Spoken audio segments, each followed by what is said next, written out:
A gente não consegue mudar aquilo que a gente não conhece. A partir do momento que a gente aprende a escutar, a gente aprende a se comunicar de uma forma mais assertiva. Tendo muitas pessoas que usam essa crença como uma forma de se manter naquilo.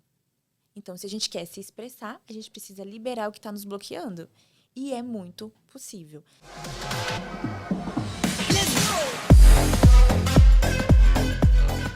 Fala galera, sejam todos muito bem-vindos ao Rota 10X, o podcast feito para você que busca conhecimento sobre vida, trabalho e negócios, tudo isso de uma maneira leve e descontraída. Pessoal, hoje temos uma convidada muito especial que vai dar diversas dicas sobre comunicação, dicção, mas antes, importante, não se esqueça de se inscrever nesse canal, ativar as notificações e também tem o TikTok, o Instagram. Basta colocar Rota 10X em qualquer plataforma que você consegue encontrar a gente. Agora, bora para nossa convidada. Pessoal, a convidada de hoje, ela é doutora pela Universidade de Brasília, especialista em desenvolvimento da comunicação, atua com público adulto com performance e comunicativa e público infantil que é atendido na Clínica Lune, lá em Brasília, que é formado por ela. Então, pessoal, uma salva de palmas para a Lana Barros. Obrigada pelo convite. Prazer todo meu. Alana, a gente vê todos esses resultados, seu doutorado, mas eu quero que você conta pra gente como é que você saiu do zero e chegou até aqui. Então, longa história, né? Mas vamos lá. O doutorado sempre foi um sonho porque eu queria ser professora. Então, meu sonho era ser professora de alguma universidade que ensinasse fonoaudiologia. Então, quando eu terminei a graduação, eu passei em alguns concursos, mas sempre fiquei com a vontade de fazer o mestrado e o doutorado. E comecei a fazer algumas provas até ir para Brasília. Fiz uma prova de mestrado lá em saúde coletiva. Passei e aí comecei a fazer o mestrado, me encantei, desisti de ser fonoaudióloga, de praticar, de atuar na área e falei, agora eu só quero ser professora. Só que quando eu terminei o mestrado, me deu uma vontade de atender. E aí eu comecei a procurar algumas coisas em Brasília e comecei a perceber que lá as pessoas buscavam muito pelo desenvolvimento da comunicação. E sempre fui muito tímida, mas também sempre tive muita facilidade de treinar as pessoas para se comunicar. Ok. O que parece contraditório, mas era o que acontecia. Então, eu tinha dificuldade de me comunicar, mas quando eu entrava no personagem da fonoaudióloga, para mim era muito simples. Era simples no sentido de que era fácil para mim fazer o treinamento das pessoas. É que eu vejo que muita da sua dor tem intimidade com o seu propósito. Então você falou Exatamente. que era uma pessoa tímida, mas quando você entrava na skin de ensinar, você deixava essa timidez de lado, que é muito interessante. E a pessoa que quer seguir essa profissão, quais são as principais áreas que ela pode atuar? Nós temos mais de 10 especialidades na fonoaudiologia. Por isso que eu já falo, ó, a gente atende público infantil, público adulto, idosos, recém-nascidos. Então, primeiro a gente precisa entender o que a fonoaudiologia faz. A fonoaudiologia cuida da comunicação humana. Ok. E quando a gente pensa em comunicação, a gente pensa só na fala, mas a comunicação é cérebro. Então, tudo Mente. mente, isso. Então, é o nosso cérebro fisiológico mesmo. Nós precisamos receber coisas dentro do cérebro, produzir, processar essas coisas que nós chamamos de processamento da informação e depois colocar essa informação para fora. Como a gente recebe isso? Pela visão, pela audição e por outros estímulos. E como a gente coloca tudo que a gente tem dentro do nosso cérebro para fora? É através da nossa comunicação, seja escrita, seja oral, seja falando, seja cantando, seja atuando. Então, tudo que diz respeito à comunicação humana pode ser cuidado pela fonoaudiologia. Então, se alguém tem curiosidade nessa profissão, busque. Nosso conselho tem um site, então tem o site do nosso Conselho Federal, Ok. e lá tem todas as nossas especialidades. E é um mundo, mas a gente precisa entender que eu vou cuidar da comunicação humana. Isso eu preciso entender de cérebro, eu preciso entender de músculos, de nervos. Eu preciso ter algumas abordagens que entendam sobre psicologia, sobre saúde integral, sobre o cuidado como ser humano como um todo. É uma área muito completa e muito complexa. Então, eu Ok. tenho muito prazer de falar da fonoaudiologia porque poucas pessoas entendem a grandeza dessa profissão. Exatamente. E para quem está começando, quais são os principais desafios? Principais desafios, o mercado de trabalho é um pouco desafiador. Nem sempre as pessoas que entram na fonoaudiologia entendem que somos profissionais liberais, mas que temos outras possibilidades. Então, como lá no começo, assim que eu me formei, eu passei em alguns concursos para fonoaudiologia, porque eu tinha, na época, uma vontade de ser servidora. Mas eu também poderia ter colocado um consultório, eu poderia ter trabalhado em uma multinacional, como eu trabalhei em uma multinacional em Brasília de telemarketing, eu era fonoaudióloga daquela multinacional. Eu posso trabalhar como pesquisadora se eu entrar em um mestrado. Então, ser estudante acadêmico é um trabalho também. A gente precisa entender que o mercado é muito peculiar, a gente não tem noção das áreas que a gente pode atuar, então essa clareza precisa existir. Quando a gente não tem essa clareza, a gente enfrenta mais desafios, porque o mercado é relativamente desafiador. Ok, hoje é muito falado sobre comunicação. Você tem que desenvolver uma boa comunicação, principalmente, pessoal, hoje na era das redes sociais. Você tem que gravar vídeos, você tem que gravar caixinhas de perguntas, você tem que se expor, você tem que se comunicar. E tem muitas pessoas, só de ver todo esse script, dá aquele frio na barriga, já fala, nossa, mas eu não nasci para isso, eu não tenho desenvoltura. Então, Alana, qual que é o primeiro passo para a gente perder o medo de se comunicar? Autoconhecimento. Boa. Se conhecer. A gente não consegue mudar aquilo que a gente não conhece. Então, muitas pessoas falam, tenho medo de gravar um vídeo, tenho medo de fazer um story, ou tenho medo de fazer uma palestra, mesmo que seja presencial. Quando vou para uma entrevista de emprego, esqueço o que vou falar, falo muito rápido, fico muito nervoso, travo. Eu recebo muito no Instagram também, às vezes, de pessoas que estão na faculdade, que vão apresentar um trabalho e ficam com a sensação de congelamento, de esquecimento das coisas. Quando a gente não se conhece, a gente não entende o que a gente precisa trabalhar. Às vezes a gente começa a comprar curso de oratória, começa a fazer cursos aleatórios e não entende que eu preciso ver o que eu sinto quando eu estou com medo de aparecer num vídeo. Eu sinto meu coração muito acelerado, eu sinto a minha respiração muito acelerada, eu tenho medo do julgamento das pessoas. Às vezes é um medo do julgamento e a gente não percebe e começa a associar que eu não consigo falar em público e eu não investigo o que eu sinto em relação a isso. Quando a gente investiga, e é muito a linha que eu sigo, existem várias linhas de treinamento de comunicação, tá bom? Mas a linha que eu sigo vai nesse caminho. Nós nos conhecemos, entendemos o que sentimos. Sim, precisamos de uma avaliação clínica, dependendo do caso. Algumas pessoas vão ter questões fisiológicas. Às vezes uma língua presa, às vezes uma voz que não está com a qualidade boa, às vezes tem um problema na voz, às vezes tem um problema realmente de dicção que precisa de tratamento. Mas o que a gente está falando aqui não é só do problema, que sim, a gente pode avaliar e pode ver. Também vai além disso. Além dessas questões físicas e motoras, o que eu sinto em relação à exposição? Quando eu conheço isso, os exercícios funcionam mais rápido. Tudo começa a fazer conexão. Porque tem uma coisa muito importante, que é a nossa voz transmite quem a gente é. E a gente acha que a nossa voz só transmite quem a gente é em relação ao nosso corpo. Então, por exemplo, eu sou uma mulher que tem um determinado tamanho da minha laringe, então eu acredito que a minha voz é assim por causa desses atributos. Mas a minha personalidade, as características da minha personalidade, as funções sociais que eu assumi nessa sociedade modelam a minha voz e a minha comunicação. Quando eu não tenho consciência disso, eu vou fazer um exercício aleatório e eu não vou entender que, às vezes, a minha voz está assim e eu estou transmitindo insegurança e infantilidade. E, às vezes, a minha voz está assim e eu estou transmitindo muita arrogância, porque eu não percebo o que tem por trás dessa expressão. Então, esse autoconhecimento é fundamental. Quando a gente começa a olhar para isso, todo o treinamento é muito mais rápido, muito mais simples, fica mais fácil. Muito bom. E como que eu posso me conhecer? Como você pode se autoconhecer? Começar a prestar atenção no seu corpo. Então, como o seu corpo funciona? Faça um vídeo. Então, grave, pegue um roteiro ou fale sobre algo que você gosta, o que você gostaria de falar. Faça um vídeo e se assista. O que você gosta e o que você não gosta nesse vídeo? Como está a sua postura? A postura do seu corpo, do seu rosto e a postura das suas mãos. Como é o seu tom de voz? Você gosta? Você não gosta? É forte? É fraco? Você fala rápido? Você fala devagar? Faça essa análise no vídeo. E se você tiver alguém de confiança e quiser perguntar para essa pessoa, pergunte para essa pessoa, como você me avalia aqui? Me ajuda, eu estou fazendo um exercício de autoavaliação. Você vai pegar os atributos que você tem que você gostou e você vai ficar confiante com eles. Então, sempre que você estiver em situações de exposição ou de treinamento, esses atributos vão ser a sua base. Não, eu sei que a minha postura é muito boa, a minha voz é bonita, eu gosto disso. E as pessoas já me falaram que a minha voz é bonita, que gostam de ouvir a minha voz.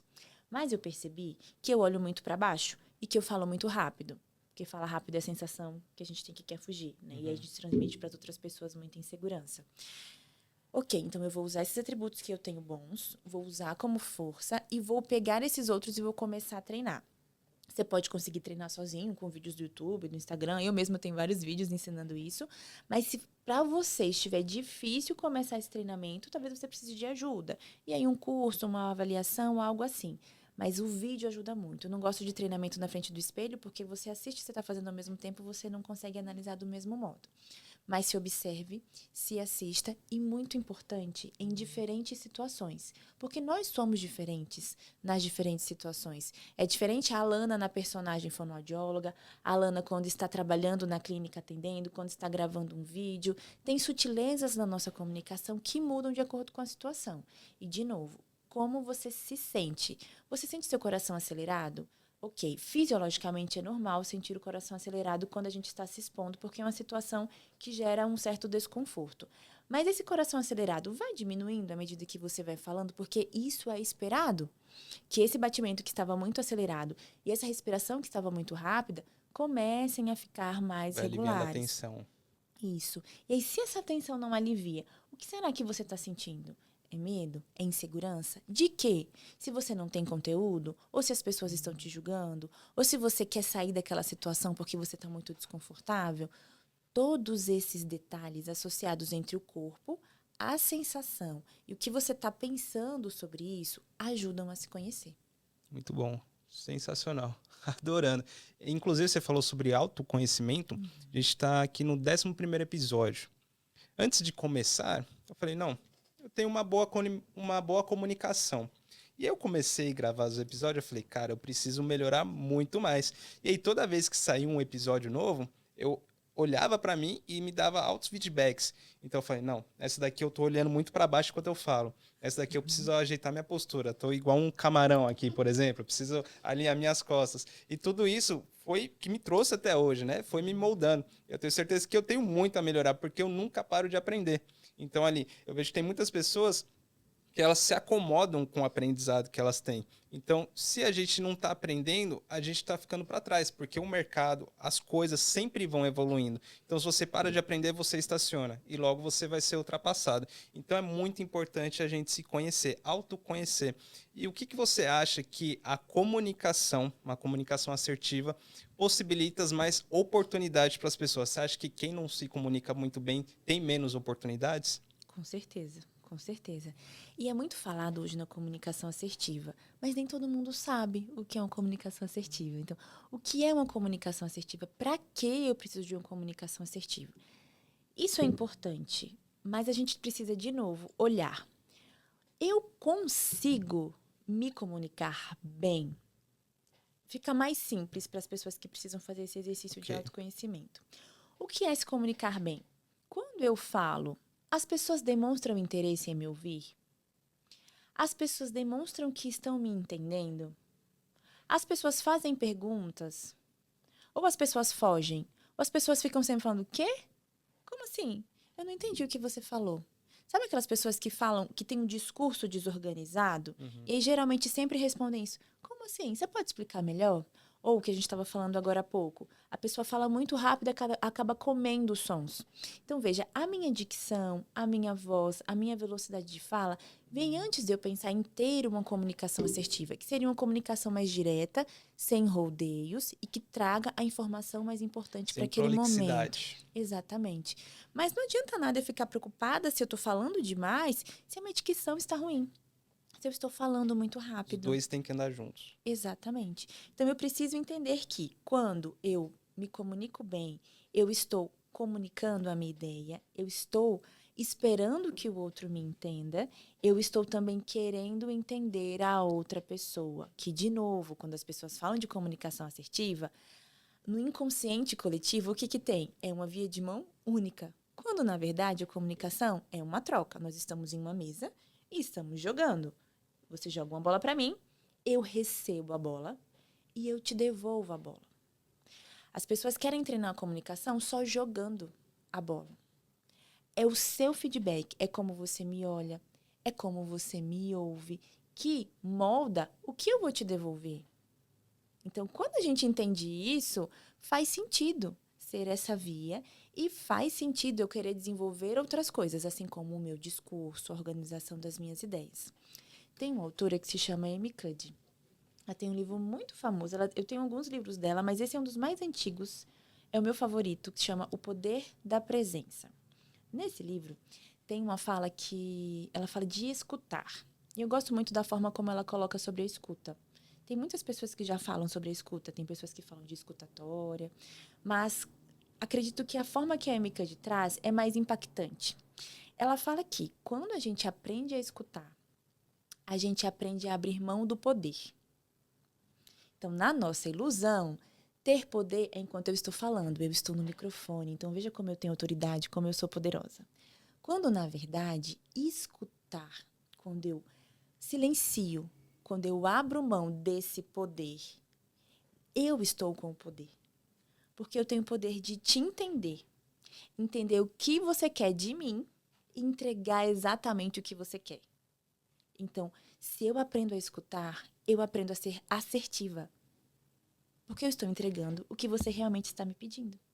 Não adianta eu chegar aqui cheia de ideias e cheia de coisas e entregar o que eu acho que eu tenho que entregar. O que eu estou imaginando no meu papel de especialista que você quer. Mas eu não sei o que o seu público quer. Eu não sei exatamente o que você quer, mesmo eu sabendo o tema do podcast. Mesmo eu sabendo sobre o tema geral que a gente vai falar. Tem coisas específicas que você e o seu público esperam, que o nosso encontro vai gerar. Porque você com certeza chegou com ideias e eu cheguei com outras, que quando juntamos, viraram outras ideias. Então, a partir do momento que a gente aprende a escutar, a gente aprende a se comunicar de uma forma mais assertiva, porque a gente aprende a jogar essa bola. Faz sentido? Faz total. Muito bom. Eu era uma pessoa muito tímida. Inclusive, tem até relatos da minha mãe falando que teve festa de casamento ali. Eu tinha, sei lá, 5, 6 anos, que eu ficava agarrado na saia dela, porque eu tinha muita timidez. Com o tempo, isso foi se perdendo um pouco. Mas teve aquele dia que eu falei, não, aqui minha timidez foi embora. Em 2014, eu tinha ali 14 anos também. E eu não sei se você lembra, mas tinha uma época que tava rolando muitas bandas. Você montava banda na escola com os amiguinhos, aquela época de calça colorida. Enfim, não precisa dar muitos detalhes, né? E aí a gente montou uma banda e a gente foi tocar ali na Consolação. É uma rua bem conhecida aqui de São Paulo e tudo mais. E a gente fez o show, a gente não sabia tocar muito bem, eu tinha ciência disso, do que estava acontecendo, então só queria terminar o show ali, tudo bem. E a gente tocava bateria na época, e aí no final do show, eu fui lá, levantei, ainda tinha um pouco de timidez, no calor do momento, peguei minha camiseta, tirei e joguei pra galera. E ali eu senti minha timidez indo embora, foi aquele estopim pra mim, sabe? E aí eu falei, nossa, que legal, foi aquele momento libertador pra mim. E muito se fala sobre esse lance de timidez, introversão. E eu quero saber de você, a diferença de uma pessoa tímida para uma pessoa introvertida. Às vezes a pessoa até quer falar, mas não consegue na hora. Ou às vezes a pessoa fala, putz, tô com preguiça de conversar, não quero conversar, mas não significa que eu sou tímida também. Qual que é essa diferença? Quando a gente pensa nisso, eu não quero conversar, eu quero me isolar, a gente entra mais para uma introversão. Ok. Então, sabe quando você está em uma situação social que tem muitas pessoas e tem sempre o extrovertido que ele tá lá no meio de todo mundo. Ok. Ele passa, ele circula em todos os grupos. Para ele aquilo, toda aquela energia alimenta. O introvertido, para fazer aquilo, exige um certo esforço. Então, ele Uma bateria social? exatamente. Ok. Ele até se esforça, ele até vai, se ele já está nessa etapa. Se para ele já deu esse passo, já consegue. Mas ele se esgota. Provavelmente ele vai chegar em casa, vai ficar aquele um pouco quieto. Ok. Peraí que eu preciso repor. Quando a gente pensa em timidez, é mais um traço da nossa personalidade, que tem outras coisas que envolvem a nossa história, envolvem como nós somos estimulados na nossa infância, que experiências de comunicação nós tivemos, como fomos direcionados a nos comunicarmos mais ou menos. Sabe aquelas crianças que sempre dormem na casa dos coleguinhas, sempre vão para as festas, sempre trazem os coleguinhas para casa? estão num lugar, têm dificuldade de ir, e a gente tem ali algumas pessoas, sejam pais, outros adultos, que ajudam a fazer essa conversa mesmo com outras crianças. Então, tudo isso também tem influência, tanto na introversão, tanto na timidez. O que é importante a gente pensar, principalmente nas pessoas que estão aqui na nossa idade, no mercado de trabalho, querendo se expor, ou querendo crescer na carreira, querendo mudar de emprego, que acreditar na nossa timidez e acreditar na nossa introversão de um modo que a gente se apegue a isso, não é legal. Uma coisa é a gente se conhecer, igual eu te falo. Eu sempre acreditei que eu era muito tímida. E aí não fiz igual você que joguei aí, você literalmente se libertou. Mas a minha profissão me pediu isso. Então, as pessoas foram dizendo, nossa, você se comunica tão bem. Nossa, que nem parece que você é tímida. Você fala que é tímida, mas não parece. Então, eu acreditava que eu era tímida. E as pessoas não me viam como tímida em alguns ambientes, como na sala de aula, por exemplo. Mas por acreditar muito na minha timidez, quando eu chegava em um círculo social, qual era a minha tendência? Me isolar. Afinal, eu acreditava que eu era tímida. Então, como assim eu vou lá puxar conversa com a Verônica? No grupo da Verônica. Eu sou tímida, eu não posso fazer isso. Então, eu acreditava nessas coisas. Você que colocava essa limitação na sua cabeça. Porque eu acreditei nisso a minha vida inteira, então faz sentido. A partir do momento que eu comecei a me conhecer e perceber. Nessa situação, aquilo que você perguntou e eu te respondi da sensação. O que eu sinto nesse momento? Eu sinto que eu estou com vontade de conversar com a Verônica, mas eu estou com vergonha. Ok, eu sinto vergonha. Dá pra ir mesmo assim? Não, hoje não dá. Hoje eu não vou conseguir superar essa vergonha. Amanhã, de novo, quando eu encontrar com a Verônica na academia, eu vou tentar superar essa vergonha. Então, eu comecei a fazer esse exercício de superar a minha própria vergonha. Mas você percebe que eu precisei olhar para isso antes? E ser carinhosa comigo também. Ok, eu estou com vergonha, não consegui hoje.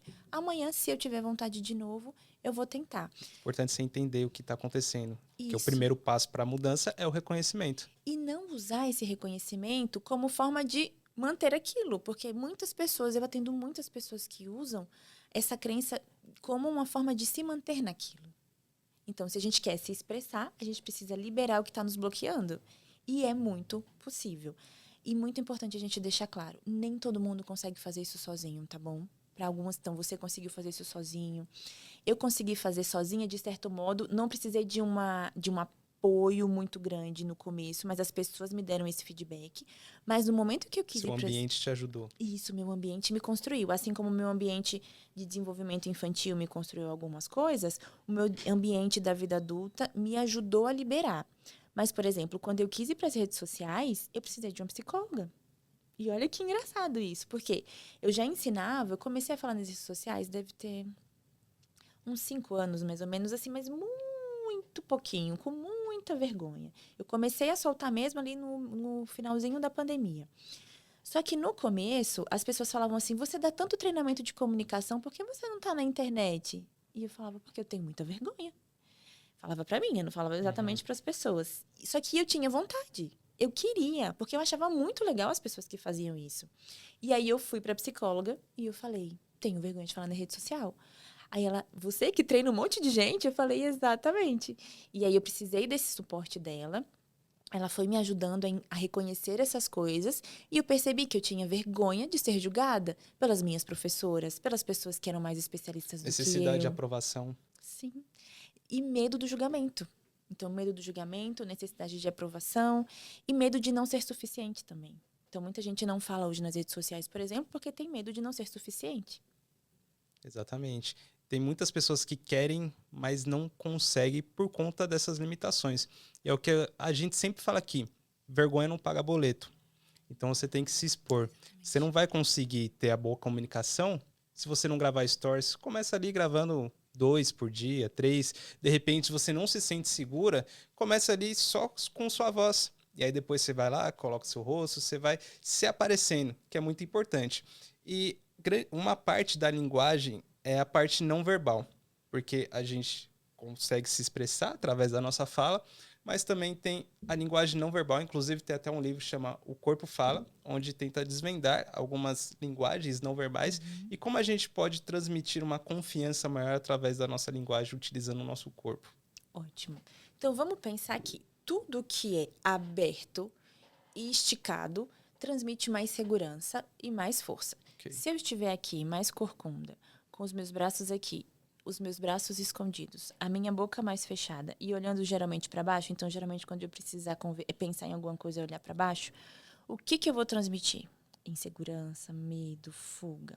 Quando eu elevo a minha coluna, então eu gosto de pedir que as pessoas imaginem que tem um fio te puxando. Não é aqui, porque se a gente levanta aqui, parece um pouco de arrogância. A gente precisa imaginar que tem um fio puxando a nossa coluna. Então eu cresço. Você é ali na linha. Isso. Daí eu vou manter a linha no seu olho, no horizonte, na câmera, no seu olho. A minha boca precisa abrir. Quanto mais fechada a minha boca, mais medo eu estou transmitindo. Então, se eu falo assim, parece que eu não tenho segurança no que eu estou falando. Eu preciso abrir a boca, eu preciso mostrar que eu estou disponível para me comunicar. As minhas mãos precisam aparecer. Algumas pessoas usam mais gestos, outras usam menos gestos.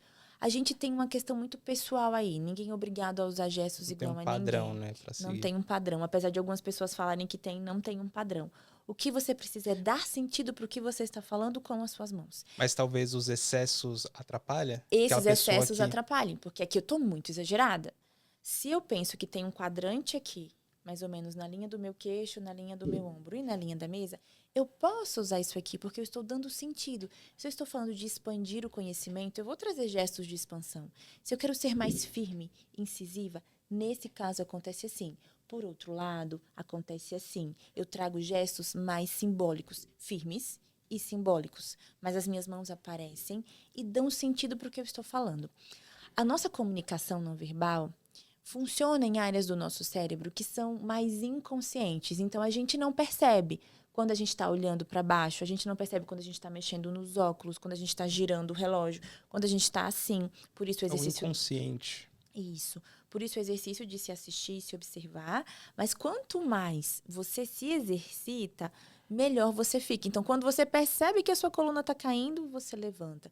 Quando você percebe que começou a falar com a boca muito fechada, você abre mais. Quando você percebe que está desviando o olhar, você sustenta mais o olhar no olhar do outro.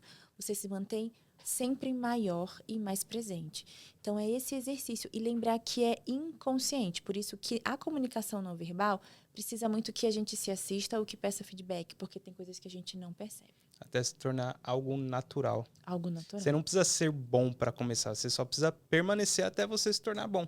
Então, tem muitas pessoas que vê até a Alana falando, nossa, como ela se expressa bem, como ela fala bem, mas isso é questão de anos de treino. As pessoas têm muito costume de olhar só o palco, mas não vê os bastidores. O que você teve que passar para chegar até aqui? E a comunicação é algo muito importante e a gente sabe que a maior parte das pessoas elas não tem uma boa comunicação por conta de traumas e bloqueios da infância, principalmente na primeira infância. Então, como que a gente pode resolver essa questão para a gente poder trazer uma boa dicção, confiança? A gente sabe que, infelizmente, muitas pessoas passaram por traumas na infância e isso afeta diretamente na confiança. Então, por exemplo, tem pessoas que os pais não deram aquela confiança na infância. Outras não. Você caiu, se levantou, você consegue, você é bom. Dá aquelas palavras de afirmação para as crianças. E tem muitos adultos que não teve isso e hoje tem bloqueios de comunicação. Então, como que a gente pode melhorar isso? São essas pessoas que precisam de ajuda. Como eu te falei que eu precisei da ajuda da psicóloga. Então, algumas pessoas vão começar a fazer exercício e naturalmente vão se desenrolar. Quem percebe que tem bloqueios mais profundos, que sente que tem crença muito profunda, que já tentou, não conseguiu, fez um curso, não conseguiu, essas pessoas precisam de uma ajuda mais próxima. Por quê? Não é tão simples fazer sozinho. Então, por exemplo, o que eu faço com as pessoas que me procuram, que eu sei que tem alguma coisa? Quando a gente vai atender, a gente tem esse processo inicial de avaliação. Olhar esses bloqueios, pensarmos sobre eles, entender que provavelmente geraram alguns efeitos ali e que olhar para isso agora vai nos ajudar a tirar esses efeitos. Você pode fazer isso com um grupo que faz treinamento. Então, às vezes, eu faço grupos de mentoria online que as pessoas estão dentro do grupo, todas vão trabalhar mais ou menos os mesmos desafios e as mesmas habilidades, mas tem uma avaliação, tem um acompanhamento comigo. Outras pessoas precisam de um acompanhamento mais individual. Não, eu participei do grupo, senti que desbloqueou muita coisa, já comecei a treinar, já está funcionando. Outras não, precisam de um acompanhamento mesmo. Ou um tratamento. Porque aí a gente entra também naquilo que a gente falou. Às vezes, eu preciso de um tratamento. Não é só de um treinamento, que são coisas diferentes. Então, a maioria das pessoas precisam, sim, de um treinamento. Algumas de 1, 2 sessões, ou um curso mais imersivo, Cada um na intensivo. sua individualidade. Isso. Outras podem precisar de um tratamento. Então, geralmente, as pessoas fazem um treinamento, percebem que evoluíram e encontram algumas coisas. E aí percebem que precisam de um tratamento. Então, isso é muito importante que a gente deixe claro, porque isso gera muita frustração em algumas pessoas que tentam e não entendem porque não conseguem. Provavelmente precisa de um olhar mais cuidadoso de um profissional. Isso é muito importante, que a gente tenha essa sensibilidade para procurar, sabe? Excelente, muito bom. O que a gente estava comentando agora, antes de começar, tem meu filho Sebastião, ele tem 5 anos, e eu quero deixar várias habilidades para ele. A gente vai treinando diversas habilidades, e uma da principal que eu quero deixar é a comunicação, porque eu tenho ciência que quando você se comunica bem, você tem mais confiança, você tem melhores oportunidades, não só na área de carreira empresarial, mas de relacionamento, de network, você consegue muito melhor. Eu quero deixar esse legado para ele de comunicação, dentre outras coisas. Então, para as mães que muitas vezes acompanham a gente, os pais, como é que pode ser treinado isso desde a infância, desde pequenininho? Qual que é a idade que começa o treinamento e como fazer isso? Na verdade, quando a gente fala de criança, a gente fala de desenvolvimento da comunicação, porque ela está se desenvolvendo. O que a gente precisa observar? O Sebastião tem uma troca na fala, não é? Você me contou que ele tinha uma troca na fala. Se a gente pensar em uma criança que não tem nenhuma troca na fala, mas tem dificuldade de se comunicar, aquela criança mais quieta, aquela criança que não fala muito, o discurso geralmente é: ele é assim mesmo, não é o jeitinho dele, é assim. Muitas vezes é o Eu jeito. cresci escutando isso. Você cresceu escutando isso, né? Talvez isso que me limitou um pouco na infância. Exatamente. Então, Que é afirma, você coloca a palavra de afirmação na criança. Então, a criança que vê seus pais como autoridade máxima, vê escutando isso, seus pais falam, se ele falou, eu sou assim. a gente acredita nisso. Vira uma crença. E a gente se comporta de acordo com o que a gente acredita. Para a gente mudar o comportamento, a gente precisa mudar o que a gente acredita. Então, é muito importante isso, gente. Se você tem uma criança que é mais quieta, que não quer conversar muito, primeiro é não falar isso para ela. Ela é assim mesmo, é quietinha, ela gosta de ficar quieta. E começar a estimular, a convidá-la para uma comunicação de uma forma carinhosa, não incisiva, porque senão a gente gera medo e a gente vai gerar mais afastamento. Ou afastamento ou conflito, que às vezes é pior porque a gente não consegue mais conversar. Então, primeiro, essas crianças que são mais quietas, a gente tem que ter esse cuidado. Observa como é na escola, conversa com a escola, pergunta para a professora e para a coordenação. Essa criança brinca? Como é essa criança no recreio? Interage com as outras crianças? Ou geralmente tem crianças brincando e ela está sempre sozinha, brincando sozinha com o brinquedo dela. Observa isso. Começou a estimular em casa, a estimular na escola, não está mudando? Procura uma ajuda de uma fonoaudióloga ou de uma psicóloga infantil. Para a gente observar. É uma avaliação. Vamos observar. Vamos ver se realmente está tudo bem. Se é isso mesmo. É muito importante que a gente faça isso. As crianças merecem isso. Ah, não. É uma criança que é super comunicativa, mas tem trocas na fala. O cuidado que a gente tem que ter com as trocas na fala é com o discurso de tem que esperar. Não, tá muito novinho. Espera fazer 5, 6 anos. A gente não tem que esperar. Aquela história de que cada criança tem seu tempo é relativo. Então, se a criança tem uma troca na fala, as outras crianças da idade dela já têm esse som, a gente precisa entender o que está acontecendo. Pode ser que o cérebro não perceba esse som. A gente tem uma habilidade que nós chamamos de consciência fonológica. É a consciência que nós temos lá no cérebro sobre cada som.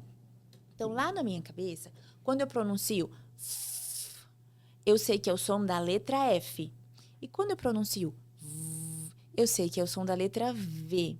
Você concorda comigo que se eu sou uma criança que estou aprendendo a falar, vê que a boca fica do mesmo jeito? A boca fica do mesmo jeito. Se eu coloco a mão aqui e eu tenho ruído de crianças brincando no recreio, um carro passando, às vezes eu não percebo a diferença. E pode ser que eu tenha essa troca. Isso se eu tenho uma dificuldade de consciência fonológica. Mas pode ser que eu tenha uma língua presa. Pode ser que eu tenha chupado o dedo ou usado mamadeira ou chupeta e o meu dentinho não está fechando. Enquanto eu vou falar l, t, d, que a minha língua precisa fazer, encostar lá nessa carninha atrás do dente, se o meu dentinho não está no lugar certo, pode ser que eu não encontre esse ponto. Pode ser que a minha linguinha esteja muito mole e não alcance isso. Então, se é observado que a criança não tem esse som, ou que ela faz uma troca, leva em uma avaliação fonoaudiológica. Mesmo que a pediatra ou o médico diga que tem que esperar, mesmo que a escola diga que tem que esperar, leve em uma avaliação. É só uma consulta, gente. E aí lá a gente vê se realmente está ou não. E se precisa de uma avaliação mais aprofundada, com mais sessões para aplicar mais protocolos. Mas tem uma coisa muito importante no desenvolvimento infantil, que vai reverberar na comunicação e na saúde como um todo. Com a criança, a gente não pode esperar. É melhor a gente pecar pelo excesso do que pela falta. Faz sentido? Total. Acho que eu te respondi, né? Total. Galera também de casa deve estar com a cabeça explodindo de tanto conhecimento, muito bom. E ainda mais por um conteúdo gratuito desse. Pessoal, se você não é inscrito nesse canal, aperte no botão se inscrever, ative as notificações para você não perder nenhum episódio como esse que está sensacional. Agora, Alana, a gente já sabe que a comunicação, para você ter uma boa comunicação, é diversos fatores. Tem a parte da mentalidade, a parte de você treinar, se você expor. Agora, o pessoal que está assistindo em casa fala, beleza, eu quero ter uma boa comunicação. Como eu posso melhorar isso na prática? Tem algum exercício que eu posso fazer, que eu posso ficar treinando na frente do espelho? Como é que funciona? Temos vários, então vamos lá. Vamos fazer um exercício para voz e um exercício para dicção? Bora. Pode ser? Pode ser. Porque aí é importante que as pessoas entendam. Quando eu vou me comunicar bem, tem a linguagem não verbal, que foi aquilo que a gente já falou. Tem a minha voz, que é o som da minha voz. Esse som precisa estar seguro, senão eu transmito imagem de segurança, ou de arrogância, ou de medo. E tem o tanto que eu preciso soltar minha dicção. Primeiro a gente vai começar soltando a dicção, tá? Então a gente vai fazer um exercício. Vamos pegar o dedo, nós vamos colocar o dedo aqui e vamos falar uma sequência. Vamos junto comigo. Vamos. O que é importante? Soltar bem a musculatura, tá? Então, a gente vai segurar o dedo. Segunda-feira, terça-feira, quarta-feira, quinta-feira, sexta-feira, sábado, domingo. Sábado e domingo. Dá uma travada, não dá? Porque o músculo quer ficar rígido e a gente está tentando soltar. Outro exercício muito bom, que a gente consegue também soltar muito, e aí a gente vai mexer mais na voz agora, a gente vai pensar no som do U. E a gente vai fazer esse som dentro de uma conchinha na nossa mão. Então, a mão vai fazer uma concha, vai encostar aqui. Então, eu coloco a concha e faço... Eu deixo a minha voz mais grossa com esse exercício. Respiro fundo antes.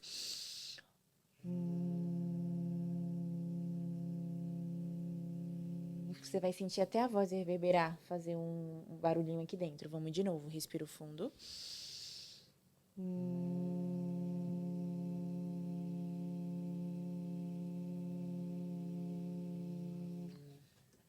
Então, uma vez que a gente soltou a dicção... Ó, agora já tá até mais leve. Vê como tá bem melhor. Já deu uma soltadinha, que a gente já tava ficando mais cansado. Então, a gente soltou a musculatura da dicção, a gente jogou a voz mais pra fora, deixou a voz mais grossa. Agora, a gente vai melhorar a pronúncia de algumas palavras, tá bom?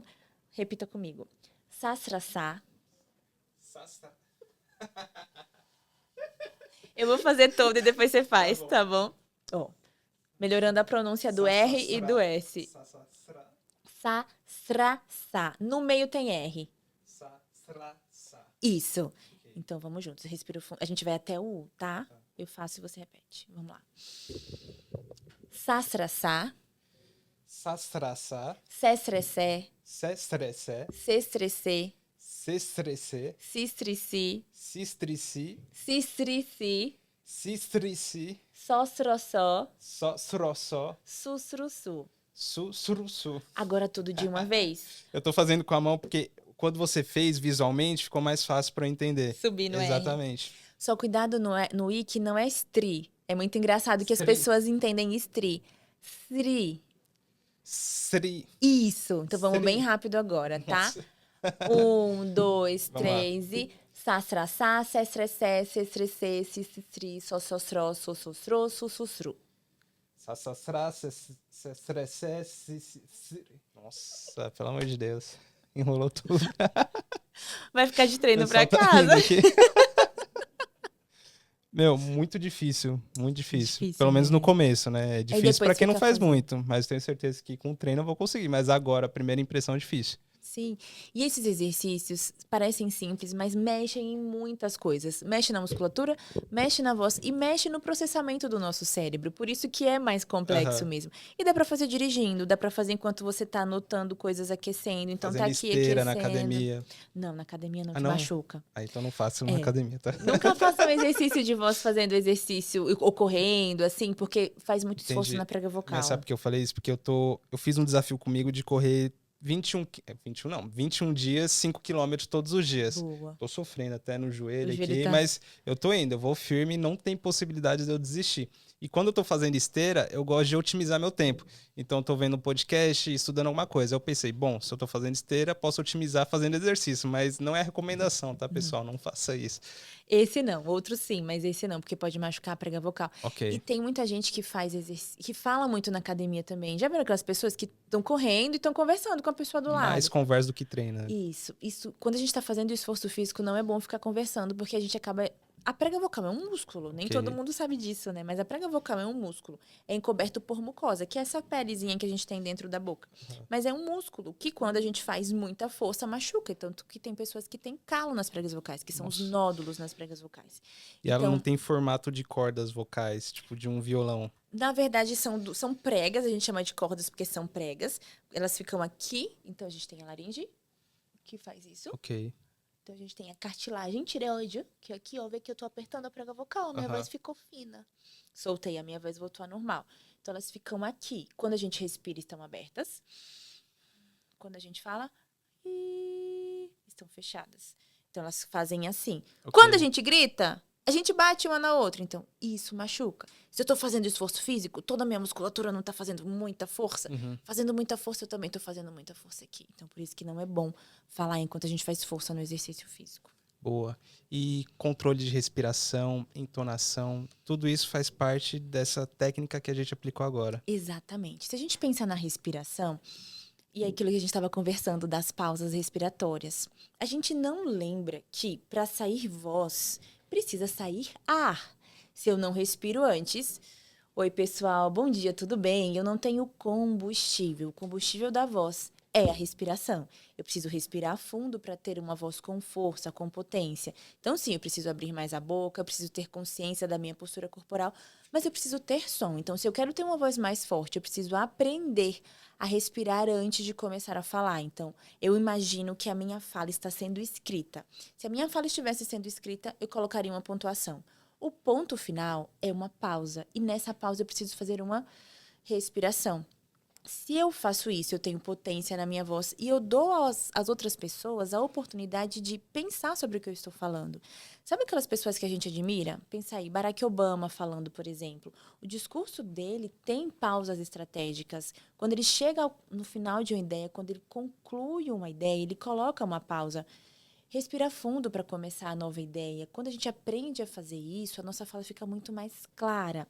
E o nosso discurso no cérebro, lá na mente, fica mais organizado. Então, esse controle respiratório faz muita diferença.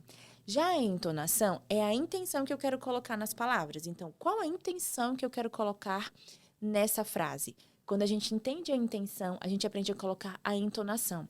Coloco mais energia na palavra, eu prolongo um pouco mais essa palavra, eu dou mais força para essa palavra e eu quero que você pense mais sobre ela. O que eu fiz agora na palavra, pense mais sobre ela. Então, se a gente pensar na frase, a respiração é importante para a comunicação. Eu posso colocar ênfase em palavras diferentes, junto com a entonação que eu coloco na minha fala. Então, eu posso começar a frase crescendo a entonação. A respiração é importante para a comunicação. Ou eu posso descer a minha entonação. Vamos imaginar que a gente está finalizando o podcast, você me pede uma frase ao final, e aí, ao finalizar, eu vou colocar uma entonação descendente. A respiração é importante para a comunicação. Então, eu desci a minha entonação. O que é diferente da ênfase, que eu posso colocar ênfase em respiração ou em comunicação. Vai depender do quê? Do contexto, da minha intenção. Vamos imaginar que a minha intenção é falar muito da respiração. Pessoal, a respiração é muito importante para a comunicação. Mas vamos imaginar que eu já estava falando muito de respiração, a gente já vem num papo sobre respiração, e eu só quero deixar muito claro na sua mente que tudo isso vai influenciar na sua comunicação. Então, aí a minha ênfase vai ser em comunicação. Desse modo, pessoal, resumindo tudo que a gente fez, é importante que vocês entendam que a respiração é muito importante para a comunicação. E aí, o que eu fiz? Usei até a minha linguagem não verbal para comunicação. Eu coloquei ênfase em comunicação, eu pedi ajuda do meu corpo, eu coloquei mais energia no meu discurso. E aí o discurso fica mais legal. Sabe aquelas pessoas que ficam querendo ver a pessoa falar assim? Porque tem energia, tem vida. Mas se eu não sei qual é a minha intenção do meu discurso, eu não consigo colocar energia, porque eu nem sei o que eu quero transmitir. Como que eu vou transmitir? Aquela energia baixa, Exatamente. pessoa monotona, assim. Que aí fala o tempo inteiro aqui. Então a respiração é muito importante mesmo para comunicação. Como assim você não respira? Aí já Tá começa a dar chato, sono. maçante. Aí você vê uma palestra de um cara de 1 hora, só num tom, fica muito chato. Exatamente. Você começa a se distrair do conteúdo. E você começa a pensar em outras será coisas. que eu tenho que levar o cachorro lá pra tosar? Isso, tá perdendo meu tempo aqui. E aí você levanta, se for uma palestra presencial, você levanta e vai embora. Sabe? Exatamente, muito bom. E a gente sabe que a capacidade de comunicar e a criação de um storytelling são fundamentais para um bom orador. Então, como que a gente pode contar histórias, fazer um storytelling usando a nossa comunicação? Tem um passo a passo? Como que a gente pode fazer isso? A verdade sempre conecta. Então, o primeiro passo é pensar na verdade. Eu quero construir um storytelling sobre a minha marca, sobre a minha história, sobre algo que eu estou construindo. Claro que a gente nunca pode falar tudo, mas das coisas que eu posso falar e que eu quero expor, o que é verdadeiro, o que pode conectar as pessoas ao que eu estou falando, que pode atrair as pessoas ao que eu estou falando. Então, é mostrar realmente como você se sente, o que você está vivendo. Então, o passo a passo é: eu vejo verdade nisso, faz sentido mostrar para as pessoas porque eu quero gerar conexão. Como eu consigo fazer isso? É mostrando a forma que eu trabalho? Ou mostrando os meus bastidores? Ou mostrando uma coisa que eu estou construindo? Perguntando para as pessoas se elas estão gostando de ver e se elas querem ver mais. Eu gosto de fazer isso quando eu estou pensando no storytelling que eu faço com as pessoas que me seguem. Falo, gente, estou indo para um podcast. Vocês querem acompanhar? Na minha imaginação, eu gostaria de acompanhar um podcast. Mas eu não sei se as pessoas querem. Então eu pergunto. As pessoas falam, não, a gente quer. Ok, vou mostrar algumas coisas. Gente, eu tô criando alguns exercícios de dicção. Vocês querem ver o que essa semana? Essa semana eu atendi, e aí eu vou nesse passo a passo. Eu atendi um paciente que tinha dificuldade em falar o S, atendi um paciente que tinha dificuldade em falar o R, e atendi um aluno da mentoria online que estava falando muito rápido, estava fazendo um processo seletivo para uma liderança, que é um executivo, e estava levando a uma pontuação mais baixa porque estava falando muito rápido. Vocês querem um vídeo sobre o quê? Sobre o S, sobre o R, ou transição de carreira e como o discurso influencia? As pessoas escolhem. Mas antes de dar essas opções de escolha, eu contei para elas o que eu estava atendendo, eu contei para elas o que eu estava fazendo, eu contei para elas o que eu estava estudando. Então, tem muita verdade aí. E fica mais fácil de você contar uma história, porque quando a gente está contando uma história que é muito inventada também, a gente pode se perder no enredo. Exatamente. Além de não ser verdadeiro com as pessoas, né? Sim. Bom, final do ano chegando, tem muitas pessoas que começam a fazer meta.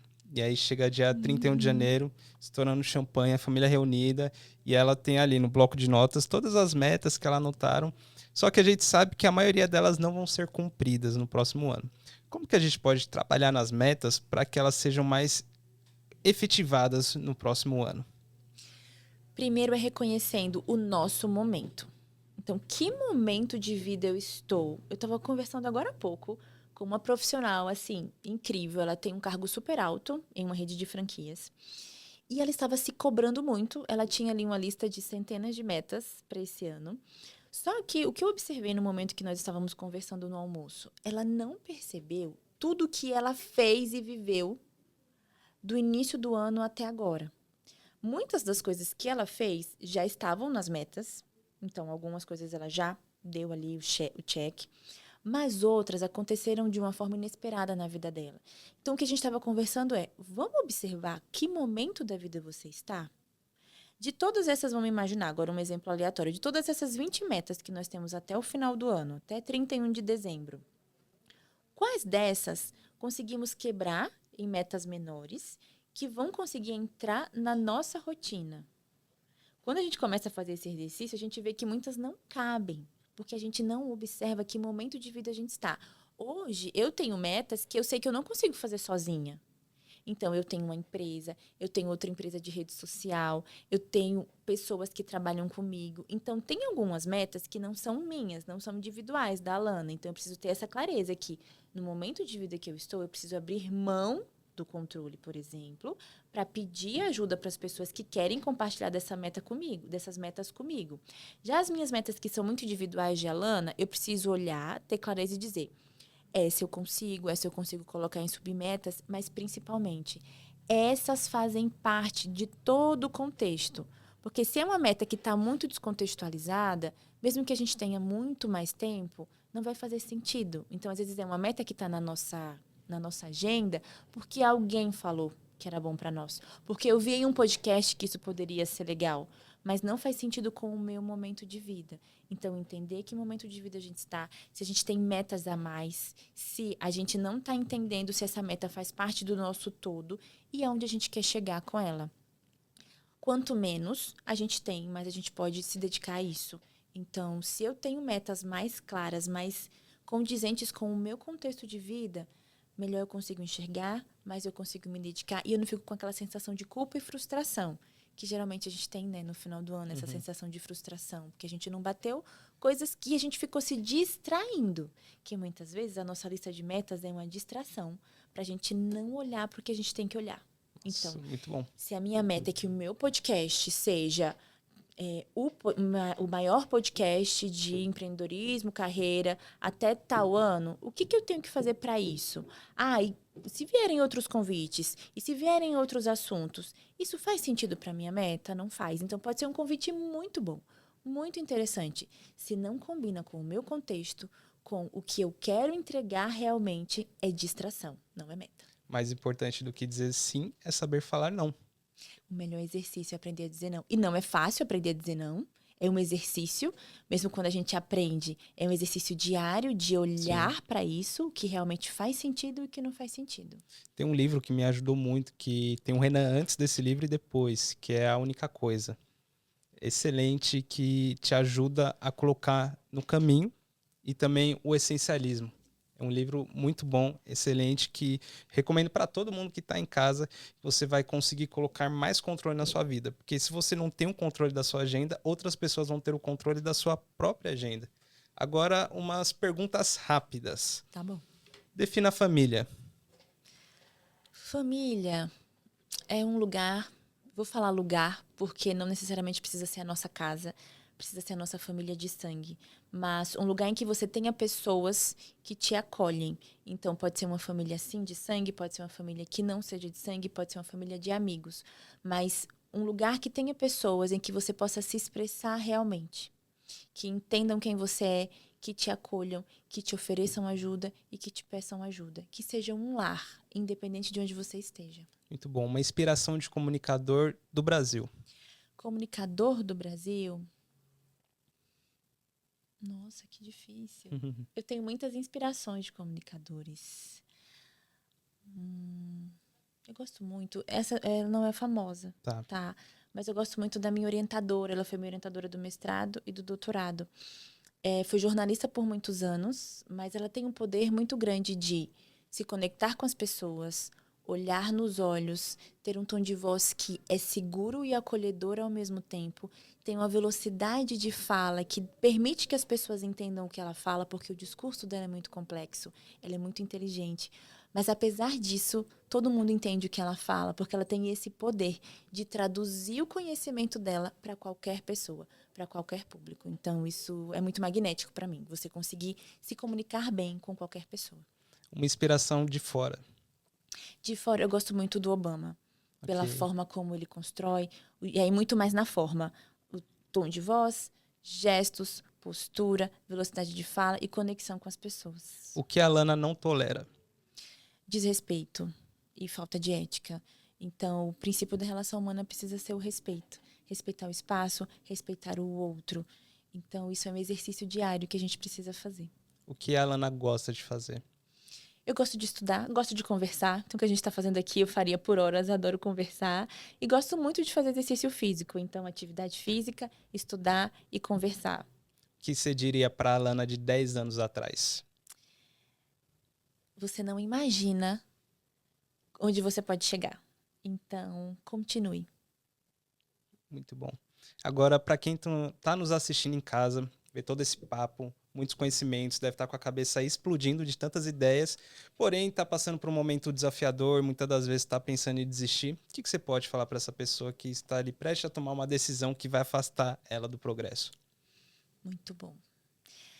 Quando a gente pensa em desistir, a gente está com medo da mudança. E a gente está com medo também do que se pode dar certo. Quando a gente pensa em desistir, a gente precisa lembrar que a gente não está sozinho. Eu sei que para muitas pessoas pode parecer que está sozinha, que não tem para quem recorrer. Mas quando a gente olha com carinho para a nossa rede, sempre vai ter alguém que a gente pode pedir ajuda. Não necessariamente ajuda financeira, mas um pedido mesmo de apoio. Às vezes a gente só vai contar para a pessoa o que a gente está pensando. Eu já fui essa pessoa de tomar muitas decisões sozinha, de ficar fritando por horas, mesmo tendo uma rede grande ao meu lado. Então, por isso que eu falo que às vezes a gente acha que a gente está só. Mas quando a gente aprende a pedir ajuda, a gente consegue ver, então eu tô com vontade de desistir desse projeto. Só que eu estou dentro desse projeto, eu estou imersa. Eu preciso de ajuda de alguém que está vendo isso de fora, como um cientista, e me ajude a ver o que eu não estou conseguindo ver. Mesmo que seja realmente para desistir ou para continuar. Mas eu preciso de olhares que me ajudem. Não que a gente vá ouvir todos os conselhos, mas a gente começa a tirar esse olhar viciado. Que eu estou aqui imersa e eu não consigo ver coisas que eu não estou conseguindo ver. Então, se a gente pensa em empresários, assim, no Brasil é muito desafiador ter uma empresa, por exemplo. Eu enfrento desafios todos os dias. Eu estou enfrentando desafios hoje. Então, eu estou aqui entregando o meu melhor aqui, mas eu estou enfrentando desafios na minha empresa. Eu estou enfrentando desafios nas coisas que eu estou aprendendo, na entrega que eu quero levar para as pessoas que eu mentoro. Então, todos esses desafios ficam mais leves quando a gente tem pessoas que a gente pode pedir ajuda, sabe? Que muitas vezes a gente acha que eu vou ler mais um livro, eu vou fazer mais um curso, Só que é sempre muito no isolamento. A gente esquece que dá para pedir ajuda, nem que seja de um mentor ou de um amigo, de uma pessoa que você confie, para a gente tirar esse olhar viciado e ter uma perspectiva de fora, saindo da cena, sabe? Muito bom. Pessoal, adorei. Vocês curtiram? Muito bom. Muito bom. Alana, muito obrigado por ter aceitado o convite. Foi um prazer ter você aqui. E como é que o pessoal te encontra nas redes sociais? Muito obrigada pelo convite. Adorei o papo, foi muito legal. Meu Instagram é @doutora.alana. E lá tem os vídeos de dicção, tem os vídeos de autoconhecimento. Tem um link também que dá para conversar com a minha secretária lá na clínica, entender tudo que a gente faz. Tem um link dos nossos cursos também, da nossa mentoria online, da nossa mentoria em grupo, individual, consultas. Tem tudo lá no link do Instagram. Excelente. Pessoal, muito bom esse episódio. Adorei estar aqui com todos vocês participando. Os cortes vão estar lá no TikTok, no Instagram. Você vai conseguir ver esse vídeo também lá no YouTube, na íntegra. E, pessoal, não se esqueça de se inscrever nesse canal, ativar as notificações para você não perder nenhum episódio. No mais, te espero no próximo. Valeu!